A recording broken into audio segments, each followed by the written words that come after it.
Welcome to episode 16 of the Pop Culture Spread Show. I'm Jason, and of course, beside me is Rick. How are you, buddy? I'm good, Jace. How are you? Hello, everyone. I'm good. I'm First pretty off, sore, to be Jace. honest with you. This Yeah, old man's feeling pretty sore at the moment. He's been moving house. You've been working out? Oh, moving house. No, not working out. Moving house. Moving Nice. house, which is a lot of cardio. I will say that. So yeah, a lot of moving boxes, a lot of hiring trailers and moving giant bits of furniture and all that. Hence fun the stuff. new setup you've got there, buddy, in the background. Yes, I'm going to be in my new office. This is the beginnings of it. Literally, It's just pretty bare bones at the moment. I've managed to get the second desk and a laptop sitting on there. But it'll come together over time. I will say that. Beautiful. So, excellent. So, but even though I'm moving house, it still doesn't stop this show, mate. We're going to get onto this. There's been a lot. There's a lot of this week. News drop this week, especially around CinemaCon. So, Rick, before we do that, though, we always like to do and see what have we been watching?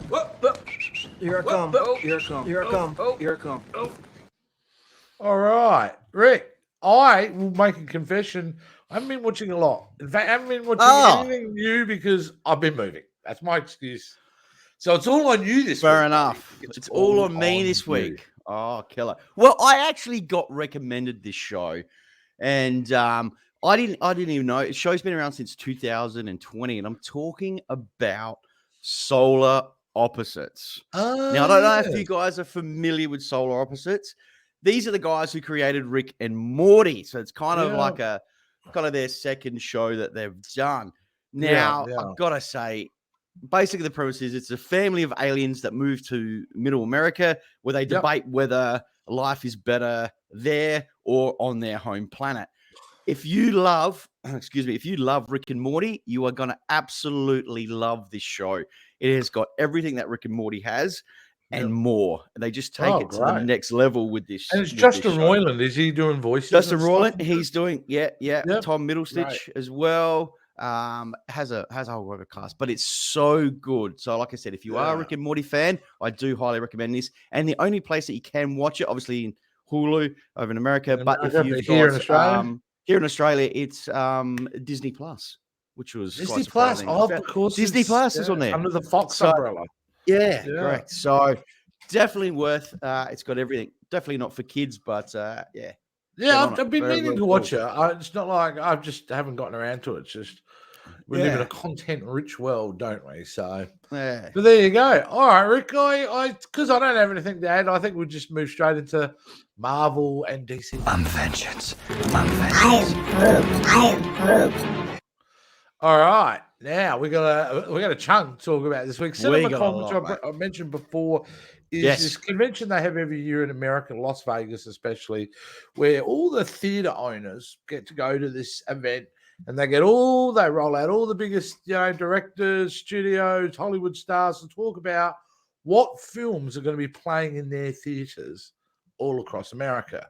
So it's become I think the new buzz place to find out all the big news about movies and stuff, even more so than Comic-Con now. Yep. So, and we got some big nuggets announced this week, Rick. And the first thing being is that we knew this movie was coming. We're talking about Spider-Man Across the Spider-Verse. We knew the sequel was coming. They got to see the first 15 minutes of the sequel at this CinemaCon. Lucky buggers. So apparently, look, it's very short and simple. The footage apparently was amazing. We don't know this because we haven't seen it. But apparently they weren't showing a lot of. It wasn't like it was completed footage either. There was quite a bit that was unfinished and all that. Apparently, across reports. What they did see, they thoroughly loved. Probably the big news for everyone else out here is this movie was going to be split into two. Spider-Man Across the Universe Part 1 and then Part 2 a year later.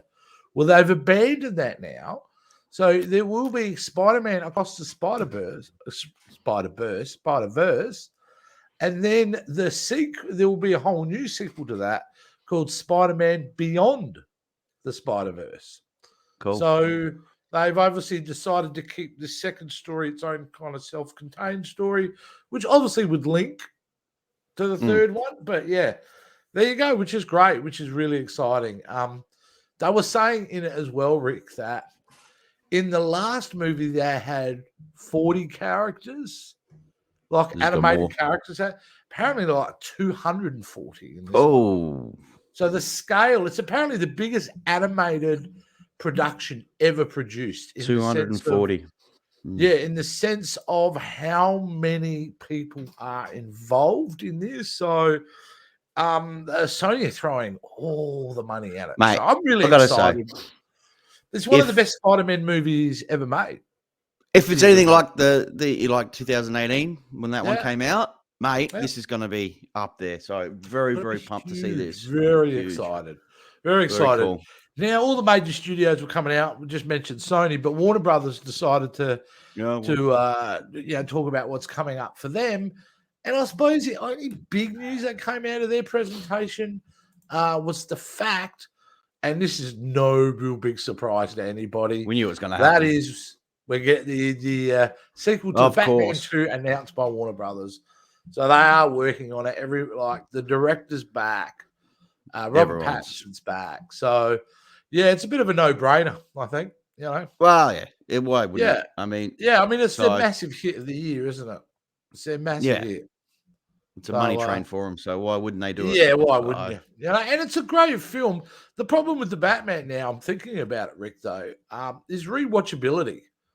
Like, not that I'm digging. You watched it again. The movie's again. a great movie, but you're more likely going to put on Infinity War or a Marvel film to put in the background and watch the Batman, aren't you? Because it's a pretty heady, solemn story that you have to concentrate on. Yeah. You know, rather than, just kind of some noise in the background. So, but yeah, fantastic film. And, mate, I'll be there to see the Batman 2, of course. I'll be very interested. I'm sure we'll see the Joker in that one as well. So Barry playing the Joker. But I heard him say when he was doing the press tour, the director, that he really likes Mr. Freeze as a character. Okay. Well, bring back Arnie. But it's more about how do you do that in that universe that he's established. And I think he could totally, because he could have some sort of blood disorder which keeps his temperature at a certain level. So he's always got to be trying to get his temperature up, or it could be the other way around. You know, he's always at a high temperature, so he has to live in cold environments or something. So as much as you think, oh, that's a fantastical character, how are you going to make that work in this grounded universe? I think there's pretty easy ways to do it for sure. So, but yeah, I think we'll see the Joker. We definitely will see. Yeah, we will. I don't know if he'll be the focus of the second one, though. No, but he'll definitely be in it. You'd have to. Yeah. Now, some this is non-CinemaCon news, but it is news that's dropped today. And that is they're shifting dates for a couple of Marvel films. Yes. So the Marvel's AntMan and the Wasp Quantumania have swapped release dates. Now, initially, we were going to see the Marvels, a.k.a. Captain Marvel 2, released on February 17th, 2023. If you think about it now, mate, we're heading into almost May. Yeah. Now, that's not that far away. But they pushed that back to July 28 and then have moved up Ant-Man and the Wasp Quantumania. So, which is, I don't have an issue with that. I don't have an issue with it. The only concern is, I would say, it's a lot of batshit crazy movies in a short period, isn't it? From Spider-Man No Way Home, where you've got the multiple Spider-Man, to Doctor Strange, and who knows what madness we'll see next weekend on that one. Yeah, and to Quantumania is supposed to be completely bonkers as well. So, but I'll leave it all up. But do they say why they're doing it, or they've just there's must not be complete. Maybe they've got to rework the Marvels. I think the Marvels is probably a harder film to make in many ways because I don't know. I don't find her. The problem is she's just too powerful. She's too powerful. Now, hence why they didn't bring her right to the end of Endgame. She is the end. Killed everyone. That's right. She destroyed that ship. So yeah. No, look. Either way, get to see Ant-Man and the Wasp Quantumania before. that's the one I'm kind of really looking forward to. Yeah. So no problems with that. No now, moving on, Rick, we might as well just move on to the next story I got up the top here. And there's a bit of disappointing news, but I totally understand. And that is Fantastic Four movie will no longer be directed by John Watts. Now, John Watts, if you not know, he is the director of Spider-Man Homecoming, Far From Home, and No Way Home. Is it No Way Home? Yes. So yeah, he's unfortunately had to back out. And the reason is he hasn't been fired. This isn't cover up. He's just exhausted. Wow. He's just made 3 giant blockbuster films. Fair enough. He needs to take a break. Which is, I like his sensibility. I like what he did with the Spider-Man character. And I would have really loved to have seen his version of Fantastic Four. But it looked like it's not going to be, Rick. So a little bit disappointing. But, I'm sure Marvel are very good at picking their directors. It's a good thing because, look, this is going to be a crucial movie because we know the past with all the other Fantastic Fours. So they've really got to nail this and make sure they get whoever they get. It's just going to knock this one out the park. So he has to. And that's probably another a lot of pressure. Really a lot of pressure point on that, Rick. He's like, this one you've got to nail because they have not been at the standard that people have been expecting, And they expect the best to be Fantastic Four movie ever made so far is probably, in my opinion, is Fantastic Four and the Silver Surfer. Yep. That one. And that was, but it was probably the best one they had done. Yeah. So, you really need to be on your A game here for Fantastic Four. So, I'm sure they'll find it. Yeah, well, that's it for Marvel DC news, even though we've got one little bit of extra DC news coming up, but there's a reason why we're not talking about it yet. But that doesn't matter. Let's just now get kicking into, Rick, what we call the news. The mood is tense. I have been on some serious reports, but nothing quite like this. Okay, Rick. Now, one of the things that I'm overly excited about that starts in May, which is a couple of weeks, huh? Yeah. No, tomorrow. Yeah, well, yes. No, it starts. Yeah. It starts. No, end of the month. It's end of the month. But I'm so excited it's coming out in May, and that is, of course, of Obi-Wan Kenobi.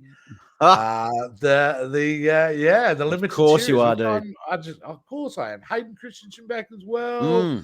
The trailers looked amazing. Right. There's so much to get excited about this.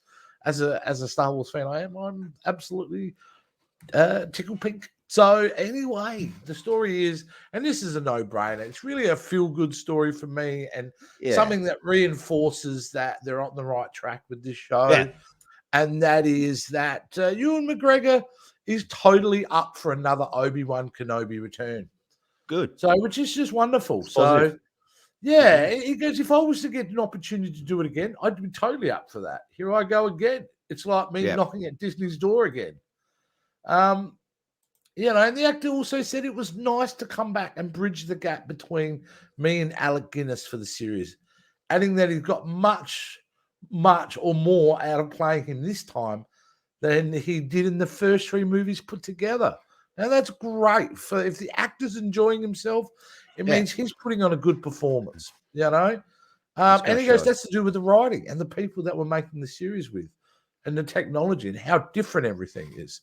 So he's had a blast. Yeah, and if he's had a blast, that's good enough for me, Rick. I'm excited. It's good enough for everyone. I'm, you know what? As a non-Star Wars fan, Jace, I do enjoy Star Wars. Not to the level where you are. Excuse me, guys, but I'm pumped for this. I cannot. Yeah. So brilliant, excellent. Can't wait. I am just tickled pink for that.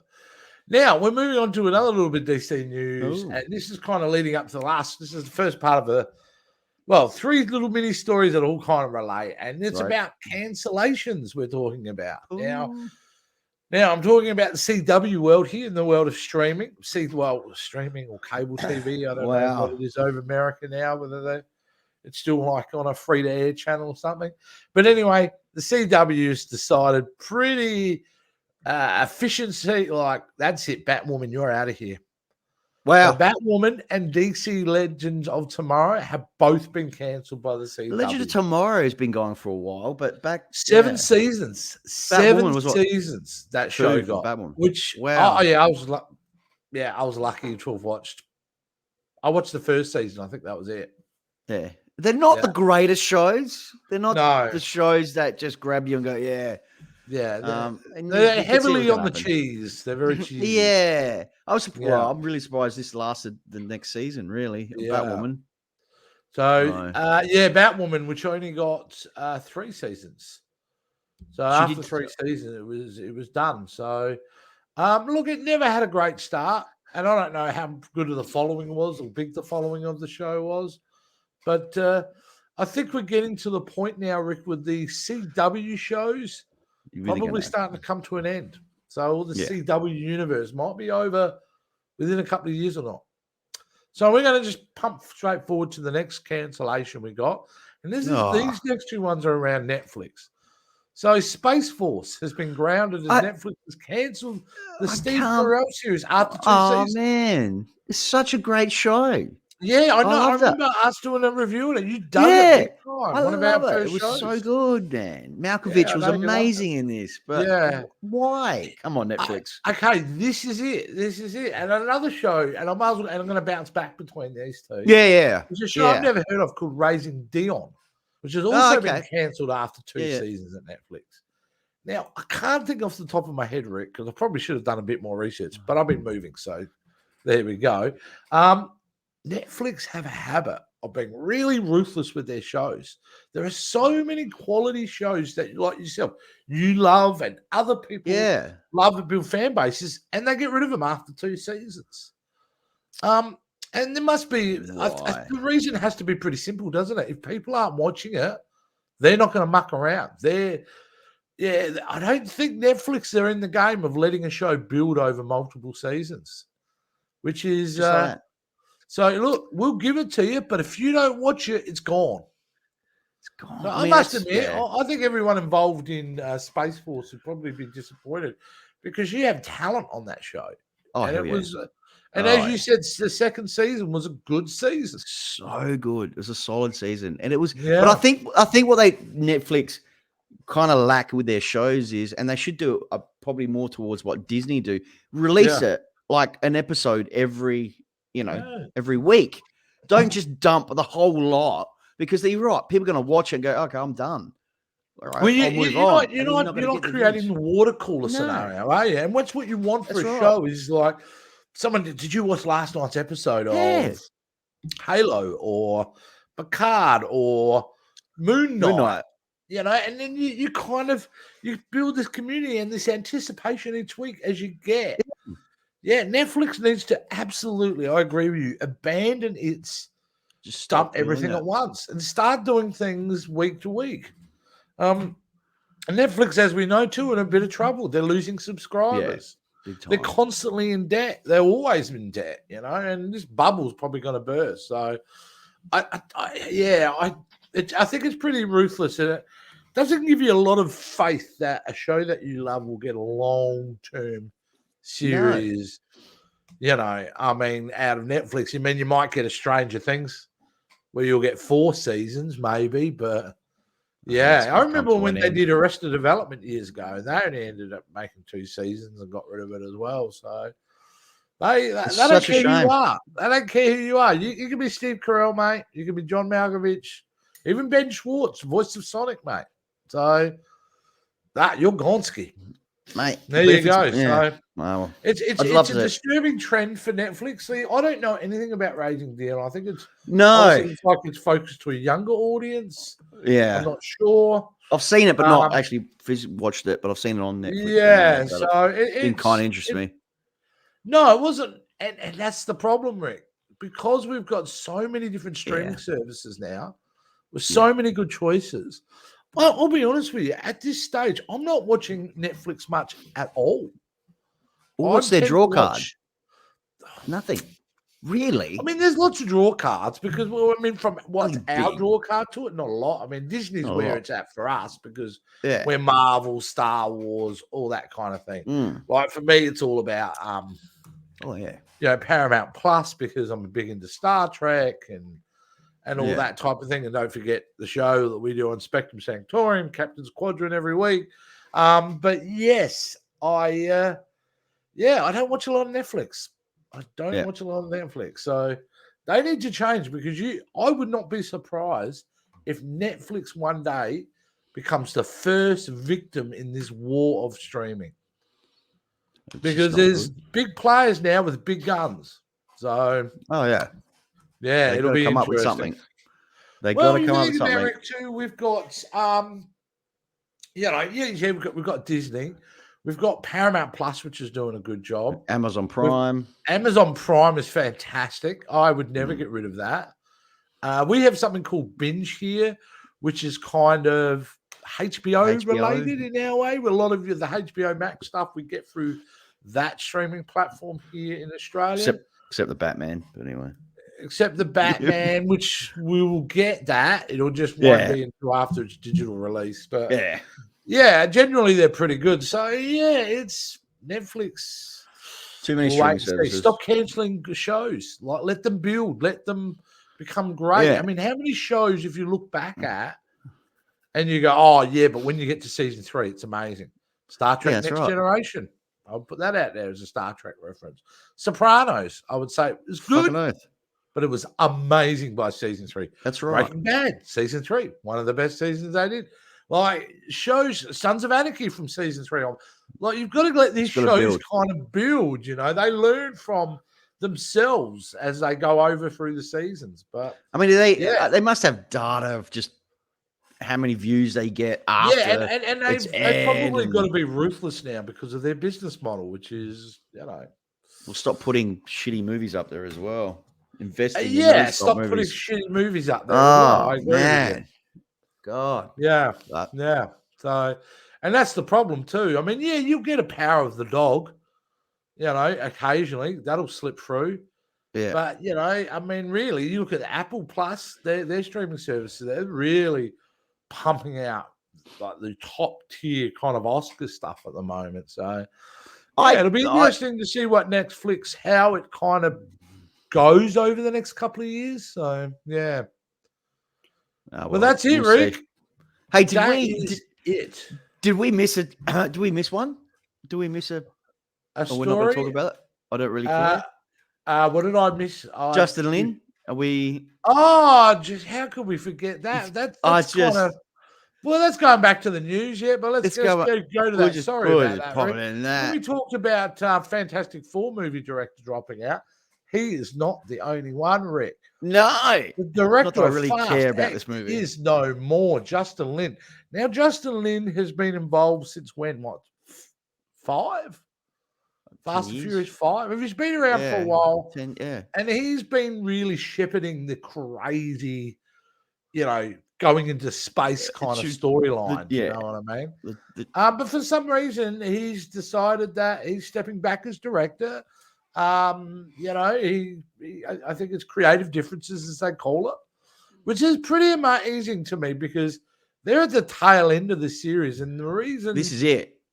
The reason this franchise has gotten 10 movies, which is just freaking insane, is a lot of it has to do with Justin Lin and the energy and the action he brought into it, and made it a sense of fun and took it to ridiculous places, and the audience snapped it up. So disappointing. We'll see what happens. I mean, apparently 10 and 11 are it. That's it. Yeah, that's it. That's it. We will no longer see on 11 is weird. I don't know why you're not just finishing on this. Just do it on the 1. But anyway, they're breaking it up. Well, they classify this as one movie, but they're breaking it up. Yeah, in a 2. Yeah. But there you go. We missed that story. Not that I care about. Who knows? These movies. I reckon this is a Brett Ratner maybe stepping in. Maybe if you want to make it great, if you wanted to make it great, you know which director you would get for this franchise? You'd get Michael Bay. Bay. Oh, don't even get me started. Why not? Jeez. He would be a perfect fit for this franchise because he would take the action to another level. That's what he does. Yeah, and that's it. He'd actually be a good fit for this. But there you go. Oh well, that is the news now, Rick. We are out of the news. That is it. Done. That is it. That's we missed out on so much more about CinemaCon, but you can read up about that. They apparently showed Top Gun Maverick. That apparently was massive as well. They showed the first 20 minutes of Doctor Strange. I didn't want to talk about that with you guys. No.